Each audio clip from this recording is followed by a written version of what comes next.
Welcome to Blizzard Fire. We hope this video helps fire up your solution. You start by confirming domain control and logging into your registrar. This is necessary so you can change name servers or add records.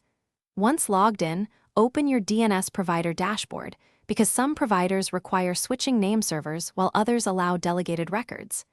Make sure to note current TTL values and required record types like A, CNAME, MX, and TXT. This reduces downtime. It also helps you prepare the exact values you'll paste in the next steps, which speeds the process. Next, create your DNS records in the provider's console.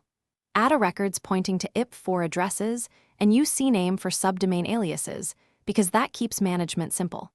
Configure MX and TXT records for email routing and domain verification.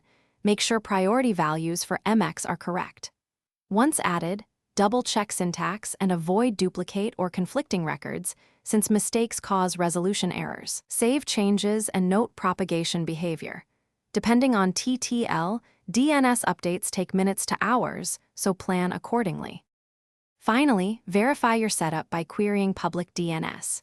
Use DIG or ENS-lookup to confirm records and name server delegation, because this shows real-world resolution. Once done, clear your local DNS cache or test against a public resolver to avoid stale responses. If things don't resolve, recheck record values, TTL, and whether the registrar's name servers were updated correctly. Often a missing dot or wrong IP is the culprit. As a key troubleshooting tip, pay attention to TTL. Wait or lower it before major changes to speed testing. Thanks for watching. If you found this helpful, don't forget to like and subscribe.